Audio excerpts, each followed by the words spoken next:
يا نساء النبي لستن كأحد من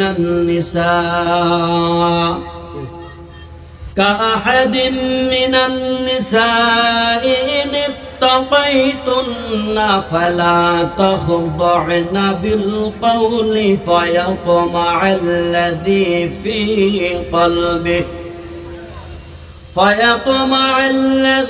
في قلبه مرض وقلنا قولا معروفا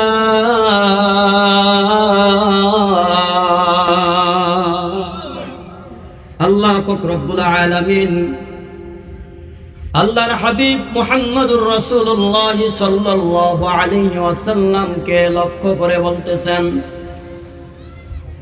হে নবী, আপনি আপনার স্ত্রীদেরকে বলে দেন। আল্লাহ তাআলা বলতেছেন, ইয়া নিসা আন-নবী, হে নবীর স্ত্রীরা, লাস্তুন্না কাআহাদিম মিনান নিসা, হে নবীর স্ত্রীরা সাবধান, তোমরা কিন্তু অন্য অন্য মহিলাদের মতন না। আল্লাহ পাক রব্বুল আলামিন তোমাদেরকে এই পৃথিবীর মধ্যে যত নারী জাতি আল্লাহ তাআলা পাঠাইছেন, সমস্ত নারী জাতির মধ্যে আল্লাহ পাক রব্বুল আলামিন তোমাদেরকে শ্রেষ্ঠত্ব দান করেছেন। সুতরাং তোমরা কিন্তু অন্যান্য মহিলাদের মতন না। অন্যান্য মহিলারা যেভাবে স্বামীর কথা শোনে না, তোমরা স্বামীর কথা শুনবা না, এটা হতে পারে না। অন্যান্য মহিলারা যেভাবে স্বামীকে ফাঁকি দিয়া স্বামী তাকে বিদেশে প্রবাসী ভাইরা কত কষ্ট করে, যারা প্রবাস জীবনে আছে, তাকায়া দেখবেন বাংলাদেশ থেকে টাকা অর্জন করার জন্য, কিছু কামাই করার জন্য, স্ত্রীকে খুশি করার জন্য, ছেলে সন্তানদেরকে খুশি করার জন্য, মা বাবাকে খুশি করার জন্য তারা প্রবাসে পাড়ি জমাইছে, বিদেশে চলে গেছে। কত কষ্ট করে তারা টাকা পয়সা কামায়। অনেক মা বোনদেরকে দেখা যায় ওই প্রবাসী ভাই এত কষ্ট করে বিদেশ থেকে টাকা অর্জন করে কামায়া ব্যাংকে বাংলাদেশের মধ্যে পাঠায়। আর কিছু মহিলা এমন আছে, ওই প্রবাসীদের স্ত্রীরা মাথায় কাপড় দেয় না, বোরকা পরে না, পর্দায় থাকে না, বেনিকি ব্যাগ একটা কাঁধে নিয়া ওই স্বামীর কষ্টে অর্জিত টাকা পয়সা গুলো খরচ করার জন্য মার্কেটে দৌড়ায়। আছে না নাই? জোরে কন না কেন মেয়ে, আছে না নাই? এত কষ্ট করে প্রবাসে যে মাথার গাম পায়ে ফেলে এত কষ্ট করে টাকা কামায়, আর ওই সমস্ত স্ত্রীরা বাংলাদেশে বৈশা তারা বেপরদায় অবস্থায় মার্কেটে যায়, স্বামীর অনুমতি ছাড়া অনেক জিনিস তারা কিনে আনে। স্বামীর টাকার দিকে তারা খেয়াল করে না, স্বামীর কষ্টের দিকে তারা খেয়াল করে না। স্বামী যে এত কষ্ট করতেছে ওই দিকে তাদের কোনো খেয়াল নাই। তাদের শুধু গহনা, তাদের শুধু টাকা, কিভাবে আমি শান্তিতে থাকতে পারি, কিভাবে আমি ভালো একটা শাড়ি পরতে পারি। প্রিয় উপস্থিতি, আল্লাহ পাক রব্বুল আলামিন সে কথাই বলছেন, অন্যান্য মহিলাদের মতন কিন্তু তোমরা না। তারা যেভাবে বিপদ্দায় রাস্তায় ঘাটে চলাফেরা করে, তারা যেভাবে বিপদ্দায় মার্কেটে দৌড়ায়, নবীর স্ত্রীরা তাদের মতন কিন্তু তোমরা না।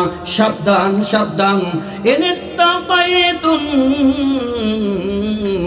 সুতরাং তোমাদের কি করতে হবে? তোমাদের তাকওয়াবান হইতে হবে, আল্লাহকে ভয় করতে হবে, আল্লাহর কথা মানতে হবে, নবীর তরিকা মতন চলতে হবে। ফালা تخضعن بالقول فيطمع الذي في قلبه مرض। আল্লাহ নবী সাল্লাল্লাহু আলাইহি ওয়াসাল্লামের স্ত্রীদেরকে আরো কত শক্ত কথা বলতেছেন, নবীর স্ত্রীরা সাবধান সাবধান, অন্য পুরুষের সাথে যখন তোমরা কথা বলবা একেবারে কর্কশ ভাষায় কথা বলিও, নরম নরম ভাষায় কথা বলিও না। বলে কেন নরম নরম ভাষায় তোমরা কেন কথা বলবা না? বলে এই জন্যই কথা বলবা না, তোমাদের পিছনে তাদের ভিতরে যে অন্তর আছে, এই অন্তরের মধ্যে অসুস্থতা আছে। বলে তুমি মহিলা হয়ে যদি নরম নরম ভাষায়, মিষ্টি মিষ্টি ভাষায় যদি তুমি অন্য পুরুষের সাথে যদি কথা বলো, তাহলে তাদের মন নরম হয়ে যাবে, তারা তোমাদের প্রেমে পড়ে যাবে, পাগল হয়ে যাবে, রাত্রে ঘুমাইতে পারবে না, মিস কলের পর শুধু মিস কল মারবে। আজকে বাবার টাকা খরচ করিয়া বেপরদা অবস্থায় অন্য একটা মহিলার পিছনে হাজার হাজার টাকা খরচ করতেছো, রাত্র 12টার পরে যখন তোমার প্রেমিকা মিস কল মারে, তোমার ঘুম ভেঙে যায়, অটোমেটিক তোমার বাবার টাকা যখন মোবাইলে ভরছো, এটা ভরার পরে তুমি তাকে ফোন দাও, কথা বলতেছে কথা বলতেছে কথা বলতেছে, কোন জায়গা দিয়া ফজরের আজান হয় যুবকের কোনো খবর থাকে না। এরকম লোক যুবক আছে না নাই বলেন ভাই? এজন্য আল্লাহ নবীর স্ত্রীদেরকে বলতেছেন সাবধান, অন্য পুরুষের সাথে যখন কথা বলবা নরম নরম ভাষায় কথা বলো না, একটু কর্কশ ভাষায় কথা বলিও, আবার এমন কর্কশ ভাষায় কথা বলিও না যাতে করে অন্যরা কষ্ট পায়।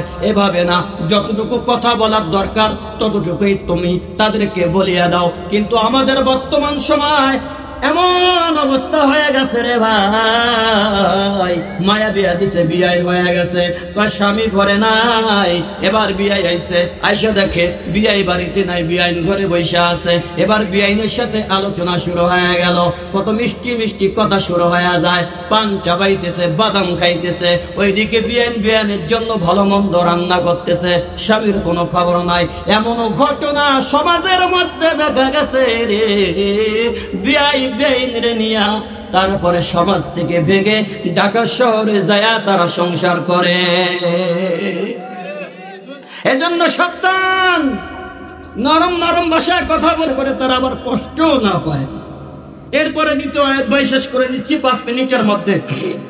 আল্লাহ পাক রব্বুল আলামিনের পরে বলতেছেন, ওয়াকরনা ফি বুয়ুতিকুন্না ওয়ালা তাবাররাজনা তাবাররুজাল জাহিলিয়াতিল উলা। আল্লাহ পাক রব্বুল আলামিন বলতেছেন, হে মহিলা জাতি, আল্লাহ পাক রব্বুল আলামিন তোমাদেরকে বানাইছে ঘরে থাকার জন্য, কারণ আল্লাহ পাক রব্বুল আলামিন তোমাদেরকে দুর্বল বানায়া তারপরে পাঠাইছে তোমরা ঘরের মধ্যে থাকবা। ওই আইয়ামে জাহিলিয়াতের যুগের মহিলাদের মতন, মেয়েদের মতন সাজ সজ্জা করিয়া এরপরে তোমরা মার্কেটে যাও না, রাস্তায় বের হয় না, এমন একটা পরিস্থিতি রে ভাই। মানুষ তো পর্দা করার জন্য বোরকা গায়ে দেয়, বোরকা ক্রয় করে, কিন্তু এখন এমন মডেলের বোরকা বের হয়ে গেছে, বলে ওই বোরকা পরার পরেও তার উপরে নিচে যা আছে সব কিছু বোঝা যায়। আছে না নাই? মুসলমান ভাইরা আমার, যেই বোরকাটা তোমাকে পর্দার জন্য কিনে দেওয়া হয়েছে, অতএব সেই বোরকা দিয়া তুমি অন্য পুরুষকে আকৃষ্ট করতেছো। সুতরাং এই বোরকা আসলে পর্দার জন্য কেনা হয় নাই, এটাকে অন্যকে পাগল করার জন্য কেনা হয়েছে। অতএব এমন বোরকা পরা যাবে না যেই বোরকা পরলে অন্যরা আকৃষ্ট হয়ে যায়, উপরে নিচে সব কিছু বোঝা যায়। সাবধান, আল্লাহর নবী সাল্লাল্লাহু আলাইহি ওয়াসাল্লামের পর্দা, তার স্ত্রীদের পর্দার যে সিস্টেম ছিল, সে পর্দার মতন পর্দা করা লাগবে, একেবারে সব কিছু ঢেকে ফেলবা যাতে করে কিছুই বোঝা যায় না, এমন একটা পরিস্থিতি তোমাদের তৈরি করতে হবে। আল্লাহ পাক রব্বুল আলামিন বলতেছেন, ও মহিলা জাতি, তোমরা ঘরের মধ্যে থাকবা, আল্লাহ তাআলা তোমাদেরকে ঘরের জন্যই বানাইছে, স্বামীর মাল পাহারা দিবা, সাবধান বাহিরে যাবা না। আল্লাহ তাআলা তোমাদেরকে বানাইছে সন্তান লালন পালন করার জন্য, এই সন্তান লালন পালন করবা ঘরের মধ্যে বৈশা। হ্যাঁ, হাদিসের মধ্যে এমনটা আছে, বলে জরুরি কাজের জন্য তোমরা বের হইতে পারবা, তবে সেটা পর্দার সাথে বের হইতে পারবা। কিন্তু আফসোস লাগে, সবচেয়ে বড় একটা বিষয়, যেই মা বোনেরা ঘরে থাকার কথা ছিল, এই মা বোনদেরকে আজকে ঘর থেকে যারা বের করেছে, তারাই হইছে এনজিও, তারাই হইছে আশা, তারাই হইছে কিস্তি নামক বর্তমানের ভাইরাস। বিভিন্ন জায়গায় দেখবেন পুরুষরা কিস্তি দেয় না, মহিলারা কিস্তি দেয়। পুরুষে গেলে পুরুষের কিস্তি চলবে না, কই তোমার বউ আছে কোথায়, তাকে নিয়ে আসো, কিস্তি তাকে দিব। কি ভাই আপনার এলাকায় এরকম আছে না নাই? কিস্তি কিন্তু পুরুষে পায় না সহজে, কথাটা বুঝলেন নি? আবার যে কিস্তি উঠাইতে আসে, শেষ করে দিচ্ছি, যে কিস্তি উঠাইতে আসে উনি কিন্তু পুরুষ, উনি কিন্তু কোনো মহিলা না।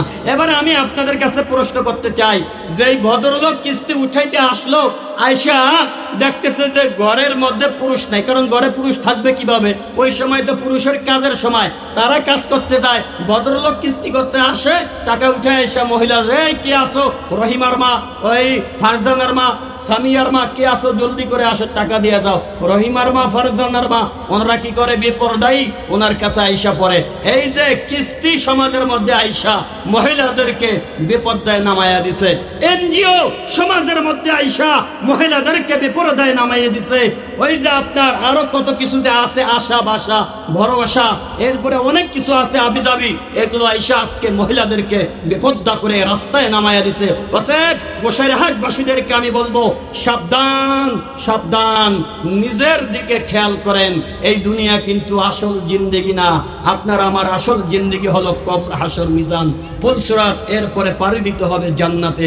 অতএব আপনার আমল যদি ভালো হয়, আপনার আখলাক যদি ভালো হয়, আপনার চরিত্র যদি ভালো হয়, হাদিসের মধ্যে আছে যেই মহিলার মধ্যে 5টা গুণ থাকবে, ওই মহিলা জান্নাতের যে কোনো দরজা দিয়া অটোমেটিক সে প্রবেশ করতে পারবে। বলেন সুবহানাল্লাহ। 1 নম্বর, যেই মহিলা স্বামীর খেদমত করবে, ওই মহিলা জান্নাতের যে কোনো দরজা দিয়া অটোমেটিক ঢুকতে পারবে। 2 নম্বর, যেই মহিলা 5 ওয়াক্ত নামাজ পড়বে, ওই মহিলা জান্নাতের যে কোনো দরজা দিয়া অটোমেটিক ঢুকতে পারবে, কোনো বাধা থাকবে না। 3 নম্বর, স্বামীর যে মাল আছে, মালের হেফাজত করবে। 4 নম্বর হয়েছে নিজের লজ্জা স্থান হেফাজত করবে। 5 নম্বর কি বললাম? সন্তান লালন পালন করা। এই 5টা জিনিস যদি কোনো মহিলার মধ্যে পাওয়া যায়, তাহলে ওই মহিলা জান্নাতের 8টা দরজার যে কোনো দরজা দিয়া অটোমেটিক, কোনো বাধা বিঘ্ন নাই, অটোমেটিক সে জান্নাতে প্রবেশ করতে পারবে। এজন্য গোসাইরহাট, খোদার জঙ্গল, স্বর্ণবালিয়া মা বোনদেরকে বলবো, ও মা বোনেরা, সময় থাকতে সজাগ হয়ে যান, সাবধান হয়ে যান, কবরে কিন্তু যাইতে হবে।